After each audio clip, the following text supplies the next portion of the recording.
We made it, mamas. The end of the school year is finally here, and we made it.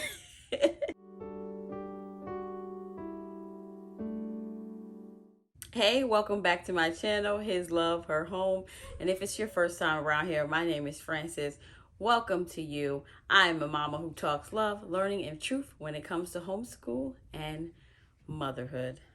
And today, I am just giving you an end of the year update about our homeschool, how it went, what didn't go, how we're going to do better next year.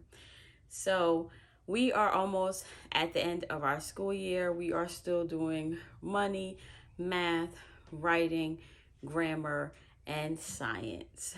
We are still doing all those subjects. We are close to finishing money and writing, which will take us down to the last 3 subjects that we need to finish for our school year. We are making progress, but it's still a journey. I am looking forward to being done by the end of June. Our official school day will be done is June 17th. But after that, we will probably continue to the end of the month and try to really enjoy our July and August. And I think this time around, we're going to start after Labor Day since everything is going further into the summer. And I really want to have a good 2 months to just decompress and unwind from all the school stuff and not think about anything. And most of our curriculum was successful for us this year. I only had to change my younger one's math twice. But even upon doing that, I said, you know what? We're going to stick to it. We're going to keep going, and we will finish that math. My kids have their summer books already, which is the Argo prep books that I already showed. And one of my earlier videos, I will link that at the end. So if you want to see that, you can check that out. A mama update. I have finished reading M is for Mama, and this is a gem. This has blessed my soul. I have went through all the chapters and answered all the questions and really dug in to looking at what we feel is mediocre, as she's talking in the book about what mediocre versus, a Christ-like motherhood is. We are put here to serve our households. If you are a Christian, believing mama, then you know that this is part of what God has laid out for us. Is it wrong if you don't dedicate all your time to it? And this is just my opinion. Everybody else may have their other opinions. For me, whatever you choose to do as a woman, whether you choose to put 50% into your household or 100%, 80%, 20%, hey, that is your choice. For me, the most important thing is knowing that we are serving our husbands, we are serving our children, and we should find joy and peace in that. And through structure and just learning how to do things, we should already be doing, teaching them responsibilities, that we should find joy in that, because that is something that God has blessed us with, and he didn't have to bless us with our kids. So yeah, this book it's backwards, guys. So yes, this book is awesome. I am memorizing the scriptures from it. I'm gonna read something to you out of the book, and it says, a mother who does not read her Bible on a regular basis is like a ship whose rudder has been ripped from its stern.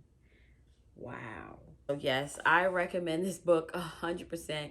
Read it, keep it on your bookshelf. It also has about implementing or dealing with stuff that stresses your house, whether it's bedtime or kids not doing their chores, or even dealing with character issues that your children may need to deal with. It's in this book. It's good. So back to curriculum. Our curriculum has not failed us. We are getting through it. What I am learning from this year for me is that going into next year, is that I am definitely going to put more independence on my 7th and 8th grader, and meaning that they will be learning from videos and somebody else besides me, because sometimes that takes a lot of time in the day. So, especially when you have a younger child to teach, so I am going to be giving more independence to my 7th and 8th graders next year so they can learn how to be responsible. Because, hey, when you go off to college, I'm not going to be there with you. So, you got to learn that. You got to learn how to be responsible and to do and be independent by yourself. I don't mind teaching, but I am spreading it out next year to where I teach some, we do some together, and then they have their independent things to do. On the fun front, we went to museums this year. We did not go out a lot. That's something that I definitely regretted this year coming. I want us to do a field trip every month and a fun day, which means if it's just 2 days out of the month where we're doing something, it's going to be incorporated into our homeschool. I feel like we had a terrible winter and now we're probably going to have an over hot summer, but we're still going to get outside. When it comes to read alouds and what we read The Long Walk to Water, and that was with our Africa study, and I enjoyed that. That was a great book. We also read The Toothpaste Millionaire, which they enjoyed, and we also read See Behind Trees, or finishing up The Battlefield of the Mind for Kids, which I'm sure you have seen in one of my other videos. Yeah, so that was read alouds for the year. The morning box, we started off really good doing that, and then it just fell off. So next year, I am still debating whether I am going to do a morning box or we're just going to get right to our work for the day. As far as our schedule was concerned, we got better with our schedule from the beginning to the end of the year. So our schedule is good now, which I'll still change next year. I feel like we need more breaks, which I started doing towards the end of the school year. I incorporated more breaks, like every 2 subjects for my 3rd grader. Go take a break, honey, and then you come back, and then 2 subjects, and then lunch. And then if we had anything else to do after lunch, then we would do that. So breaks have been working well, incorporating more breaks. We were working straight through, which is probably why I had a lot of frustration. One other thing I can say that I didn't really do is their portfolios. I waited to the end of the year to do portfolios, and I have so much work to do, and I won't do that again. Next year, I will make sure I start their portfolios early and kind of put this stuff in on a monthly basis versus me trying to do it all at the end of the school year, which from their first year of homeschooling, I just have 2 boxes full of stuff.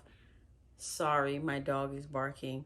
I just have 2 boxes full of stuff and no portfolio. So I'm getting better and better every year. I'm really trying to be better because if I'm still homeschooling my 8th grader, in the next year he will be in the 9th grade. So I'm trying to prepare myself for that as far as grades and transcripts and all of that. Yeah, I am looking forward to the new school year, new books, new things to learn, and just creating an atmosphere of learning in our homeschool. And I hope you are going to come along for the journey. If you have not subscribed to my channel, please hit that subscribe button, and this mama will check you out next time. Bye-bye.